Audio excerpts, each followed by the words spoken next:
My M30 mother-in-law, F65, constantly calls me by the incorrect name. How do I get her to stop?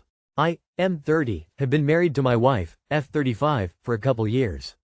I have always wanted a good relationship with my in-laws, and things have generally been really good. Aside from a few minor things here and there, things have been great. There is one sticking point though. I have a name that is often misheard, and it's caused me some minor annoyance my entire life. For the purpose of this post, my name is Andy. When I first met my future mill, my then girlfriend said, "This is my boyfriend, Andy."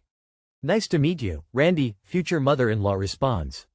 I'm not super quick to correct her since I'm really non-confrontational and I really want to get on her good side.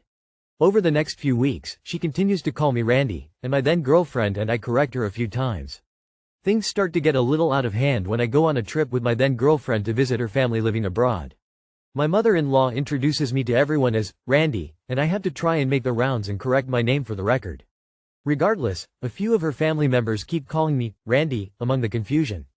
Years later, we're happily married and starting our life together. We've since ensured everyone in her family knows my actual name, and aside from the occasional nickname, everyone is calling me by my actual name. That is, except for my mill. Every time we have an interaction, she calls me Randy. She has even done this in front of my parents and family, which has caused some eyebrow raising. My wife and her siblings also correct her whenever she calls me the wrong name, but she just ignores them. I'm kinda not sure what to do at this point. It was a little awkward and annoying having my girlfriend's mom call me the wrong name, but having my mother-in-law purposely call me the wrong name feels insulting. I'm sure she sees it as a fun inside joke, but I'm really not happy constantly being called the wrong name. I would have a heart-to-heart with her, but it's not her communication style to have those kinds of conversations. Even if it was, I'm certain it wouldn't change anything. Short of assuming a new identity, how do I get her to stop calling me Randy? If the audiologist says her hearing is fine, it'll be time for a dementia assessment. Have you ever directly said to her, "You always call me Randy. You do know my real name is Andy, right?" What did she say? Call her the wrong name. I had an awful boss who always called me by the wrong name, and even though I corrected him every time, it didn't matter. Eventually, when he called me the wrong name a couple times in front of one of our clients who saw me correct him repeatedly, the client said, "I don't think I can do business with someone who is either this rude or this stupid. Her name is Ashley. What the fuck is wrong with you?" My boss was so embarrassed and never made the mistake again. You need someone to humiliate her clearly. "Lady, do you have dementia? Should we call someone to get you some help?" People like that suck. Why hasn't your wife said, "Mom, please stop calling him Randy"? Just don't ever respond to her when she calls you the wrong name. Simples. My 27M wife, 27F. He just got upset at me for kissing her cheek. Is this salvageable?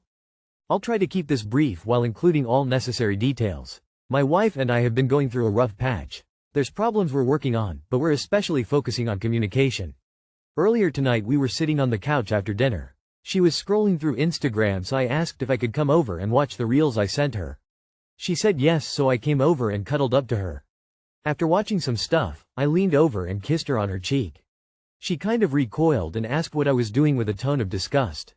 I told her I was just trying to kiss her on the cheek.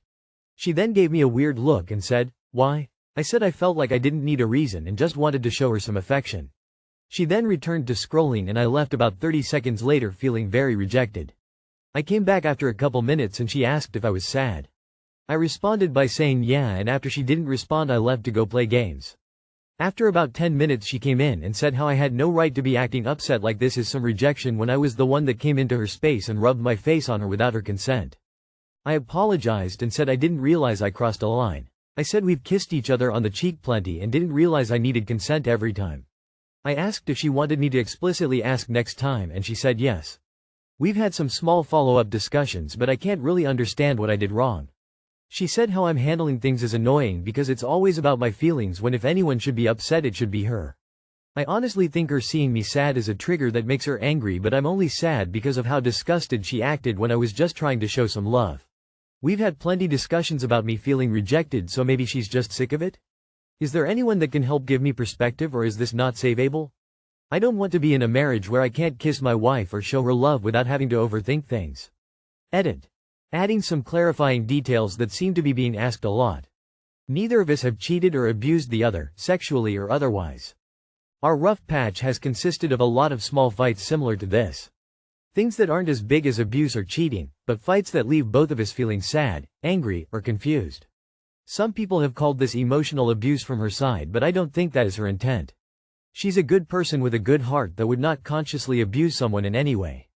I'm not trying to defend her actions, I just think it's important to remember that it's easy to mess up when we feel overwhelmed or when emotions are high. That being said, a lot of you have given good advice and brought up things for me to look into and consider, so thank you. She's just looking for reasons to be angry at you.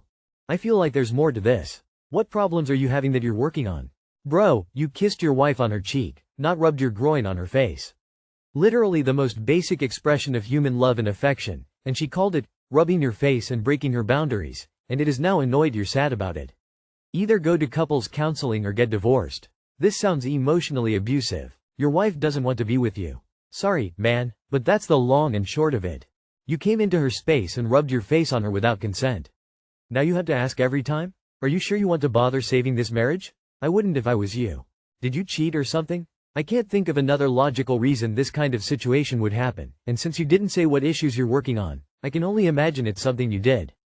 I, 40F, am not invited to my SO's 43M company party. How do I deal with this? My significant other and I have been together for 3 years, living together for 1. He recently started working at a new company, and their annual holiday party is coming up. He has been talking about it for weeks but never asked me to go with him. This past weekend I finally brought it up and he said no, I was not going with him. I tried to play it off as best I could, but am I really hurt by this? I didn't ask him any further questions, but I do know spouses, significant others are allowed, so it's not that he can't bring me, it is that he is choosing not to. I do not want to say anything and guilt him into inviting me. At this point I would not go because I know I am not wanted. It just feels so off to me. We do everything together, he is even one of the kind of guys that wants to go grocery shopping with me. Like I said, I am extremely hurt and confused. How do I navigate this? Update to answer questions. 1.100% spouses, SOs are invited. 2. It is at a great venue and I have seen social media posts from past parties, looks like a ton of fun. 3. We work in the same industry, so I actually know people in his company and specifically someone at the branch he works at. 4. And probably most important, I am beyond non-confrontational. This is why I have not asked his reason for not taking me. I am going to try and muster up the courage to ask why. I'll update again when I know. I didn't ask him any further questions. Why not? I don't understand how some people interact with their partners as if they're not even at the level of a good friend. Ask him why he doesn't want you there. But note, you probably won't like the answer. It will either be a lie to avoid confrontation or it will be unkind. Ask him why he isn't taking you. It might be something as simple as him still learning the company culture, given that this is a new workplace and you'll be his guest next year, but there's no way to know without talking to him about it. You need to have a real conversation with him and ask why he wouldn't invite you. Because this is bizarre to me, this is an event most people bring their partner. You guys are in your 40s and you are living together? So he's perfectly fine sharing the toilet and bed with you, but he's leaving you out of a party where other people's spouses and girlfriends are going to be. It's one of two things. He's not proud to show you off or he's got an office affair in the works. It's time to ask him that burning question ASAP because this is not okay. Sounds like there is a reason he doesn't want you there. You need to have a difficult conversation and ask him why he doesn't want you at the party. Probably because he told that he is single and has been talking to coworkers. My best friend, F28, tried to sabotage my F28 relationships, succeeded. Why? Edit. Thank you for all your kind messages, they really helped me put things into perspective and understand that she acts this way because she probably has insecurities regarding relationships with men. However, this doesn't take away from the impact it had on me. Sabotaging my relationship, engaging in borderline behavior to gain the attention of my partners, and most importantly, betraying me as a friend.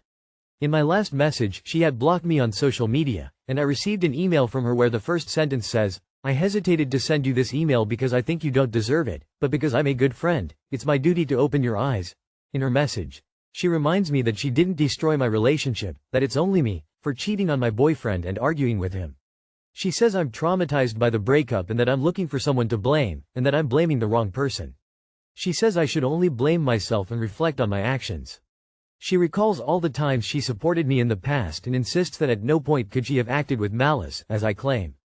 Then she says that she was clumsy in interfering in my relationship, but that it was me who implicitly invited her to do so by sharing my intimacy with her and inviting her to meet my boyfriend. She said that it was a toxic relationship and as a friend she had to do something. She also says that she felt betrayed when I shared her opinion about my boyfriend during a fight, and that taking action was a way for her to regain control of the situation. Then she said, she apologized in hopes that her message will wake me up and that I will realize that I am driven by anger and sadness. I, F28, have been best friends with Sam, F28, for almost 10 years. I have always seen her as mature, fair, and caring. She was often my rock during difficult times, and I believed our friendship was built on trust and mutual support. But now, I'm realizing that she had always tried to sabotage my relationships. Sam has always been more experienced in relationships than me. She got into open relationships early on and has had few steady partners. Deep down, she dreams of meeting the one and having a passionate love story, but in the meantime, she settles for being the other woman in casual arrangements. When I met my first boyfriend at 25, she repeatedly encouraged me to flirt with other men during our girls' nights out. One day, I noticed her acting a little too friendly with him, teasing him and being physically close. I tried to brush it off, thinking it was just her way of building a bond with him as my best friend, even though it made me uncomfortable. Another time, she teased him again, and when he responded playfully, she gave him a light slap on the cheek, supposedly as a joke. Months later, I learned that she uses this kind of playful slap to build sexual tension with her partners. When I heard this, I didn't connect it to what had happened with my boyfriend, fearing I'd sound paranoid. When that relationship ended, Sam told my ex, "I hope this isn't the last time we see each other." I asked her to remove him from her social media, but she kept insisting I was overreacting, saying there was no need and that muting him was enough. It took me breaking down in tears and pleading for her to finally delete him. When I started a new relationship, this time with a guy who had some toxic tendencies, Sam's behavior stayed the same. Privately, she would criticize him, telling me he wasn't good enough for me and lacked maturity. But in public, she became overly sweet and flirtatious with him. One night, I noticed her using a flirty tone and being touchy with him. At one point, she even kissed him on the cheek for a photo. Once again, I felt uncomfortable seeing this level of closeness. The next day, after a fight with him, I told him, "Maybe my best friend is right, you don't deserve me." When I told Sam about it, she was furious that I had shared her opinion with him. She immediately messaged him to clarify, saying I had taken her words out of context and even offering to call him to explain herself. Whenever I confided in her about fights I had with him, she would often say things like, "Do you want me to call him and talk to him?" Then, during the planning of a girls' trip, she casually remarked, "I hope you meet some guys on vacation. Just don't tell your boyfriend." During that vacation, she pushed me into the arms of another man. She asked the guy to kiss me, and posted about it on social media so my boyfriend would see it. Of course, my boyfriend broke up with me without letting me explain. Then Sam told a mutual friend, "I hope you'll want to stay friend with me." When I confronted her, she told me it was my fault because I had shared too many details about my relationship with her, and that she saw it as an invitation to get involved in my relationship, that I am the responsible of the situation. She also said that because I had revealed her confidences to my boyfriend, she wanted to take control of the situation back because she was afraid of losing our friendship. She also added, "Anyway, it was a toxic relationship. You should thank me because you were blurred and under his influence." What does this behavior means? I'm completely lost. She is supposed to be my best friend. She either secretly hates you or is secretly in love with you. What does this behavior means? I'm completely lost. You cannot possibly be this naive. Sam is not your friend. Sam keeps you around because you're foolish enough to take her at her word, instead of seeing her actions. Unless you want her to keep screwing you over while she tries to screw your boyfriends, stop worrying about why she's like this and just tell her to go pull her nonsense on someone else from now on. I hope you're not speaking to her anymore, and not just that, don't just delete her, block her. She sounds jealous as fuck, and to be fair, she did help take the trash out, herself and your exes, but that's enough. No more from that jealous CVNT. Girl, go be happy in peace for the both of us, What do you say? Hell, I'll become your new bestie. Single women keep women single. She's unhappy with her dating life and the fact that she can't find a man to meet her, probably high expectations and requirements, so she's sabotaging you so you don't find a man either. That way you can stay friends and be single together. That's why she encourages you to cheat. She knows it's wrong, but because she cheats and settles for cheating men, she wants you to live the same lifestyle again because she wants you single with her. Misery loves company. How do you define friend? No one that likes me would do this to me. Does she have any other real friends besides you? Some people are just toxic and unworthy of real close friendships. She can't be a friend to anyone while exhibiting this behavior. She's not afraid of losing your friendship for sure. She wants to control you and mess you about. She sets up the dominoes and pulls the trigger and watches them fall. In these situations, the only ones damaged are you and your partners. She's sitting back eating popcorn and adding fuel to the little fires she starts. Cut her off. In the future you should probably have a better criteria on who you call a friend and how close you allow them to be to you. FYI, she is not your friend and likely jealous of you. Drop her or at the very least put her on an information diet. She is 100% sabotaging your relationships and I wouldn't be surprised if she has slept with any of your exes.